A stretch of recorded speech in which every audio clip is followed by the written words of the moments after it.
Hello, and welcome back to the channel. I am Raymond Smith. I want to assure you, do not be worried about the little Lifetime Network logo on the bottom of the screen. I assure you this movie's just as crazy as any other movie I review, and has a bonus of being a true story. We begin our movie with a nice family having dinner, and Dad doesn't feel well. Dad really doesn't feel well. The next scene is his funeral doesn't feel well, quickly followed by a long campaign of harassment against the mother and daughter. Phone would ring, nobody on the other end. There's the fires, first in the closet, obvious arson. Some breaking and entering, and then the house fire. The daughter is distraught, but Mom, Judith Light, she's doing fine. She's sleeping with her boss and spending all the insurance money, plus money she doesn't have, all over town. What does she do during the day? Who? Your wife? The only monthly payment she's made good on. Yeah? Is her daughter's life insurance policy. Gee, I hope the daughter doesn't start having the same symptoms as her dad.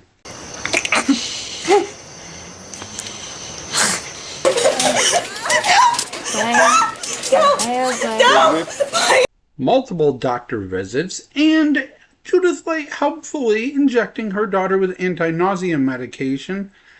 We, figure out that she's behind all this, but before she can finish the job, she's arrested on the bad checks. Audrey Marie Hilley, you're under arrest. For what? A lot of bad checks, Marie. Someone's trying to kill you.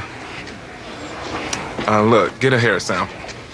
This kid is full of arsenic. Okay, I admit, killing your family, crazy, but not super let's review it movie crazy. Why don't we go to Florida? Yeah, she fakes her kidnapping while out on bail for the check charges because she's being investigated for the murder, and meets a nice man in Florida, John. John Homan. Rumor has it he's for money. But if he's got it, he doesn't flash it. He likes to get his hands dirty. Works on boats. I like a man who can work with his hands. Oh, now that all depends on where he puts them. Okay, she's only in Florida for about a year, under a fake identity, but that's long enough to get married to John. And off we go to New Hampshire, where we meet our hero of the movie, Maggie, who is not buying any of her sad sack bullshit. Sick of that woman's trials and tribulations. I think she's sweet. She's just, had some trouble, Maggie. To a security number of yours. Something's wrong. The computer seems to kick it out and payroll is having some problems. Could you call them? Caught in a lie and without a social security number, it's time for Judith Light to make another move. Oh no, I am sick. I must go see my now just mentioned twin sister in Texas. I have an incurable blood disease. I've known for some time. It's progressive. 3 months later, John gets a call.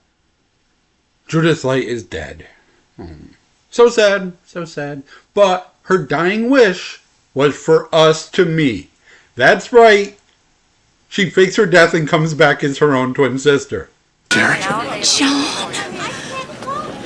My God, she said you were identical twins, but it's incredible. I wouldn't. Not all heroes wear capes. And we get the return of Maggie. Maggie is on the case, ladies and gentlemen, don't worry. And you? It's Maggie, Robbie, and you know it.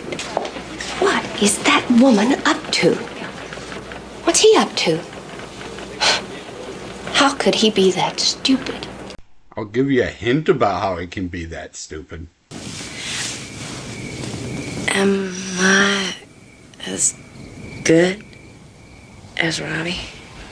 Maggie takes another look at the obituary, and after a few phone calls discovers the hospital where she supposedly died didn't exist, the medical facility her body was donated to doesn't exist, and while Maggie doesn't know what crime is being committed, she knows a crime is being committed and calls the cops.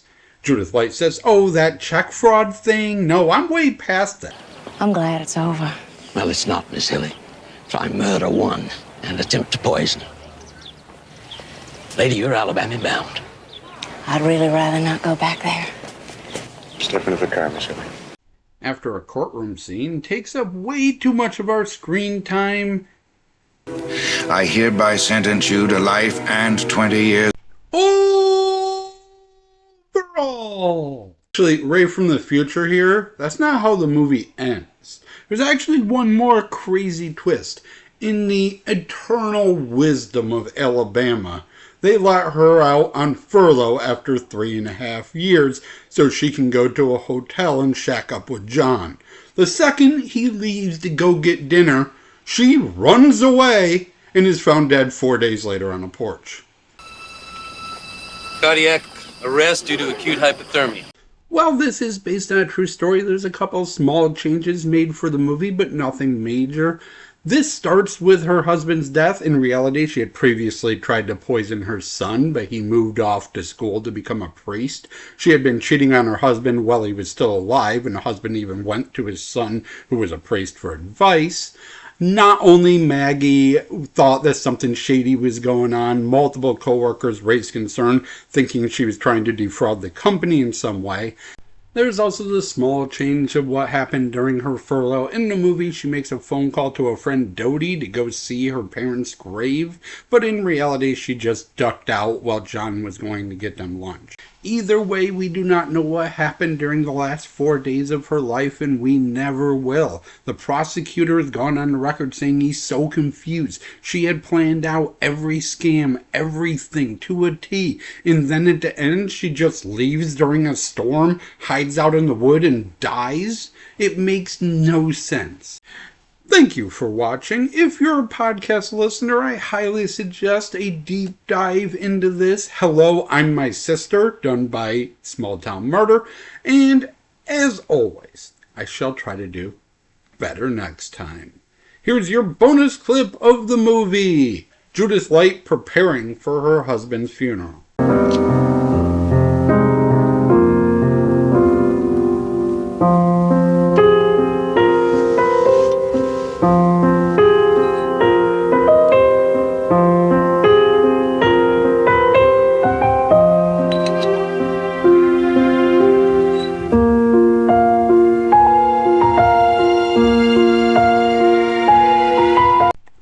Why is this scene in the movie? Don't know. Courtroom scene was 8 minutes long explaining the entire movie. That wasn't needed either. I guess someone really just wanted to see Judith Light in her underwear. Why is this scene in the movie? Don't know. Didn't need the 8-minute courtroom scene explaining the entire movie we just watched either. But I guess someone just really wanted to see Judith Light in her underwear. Goodbye.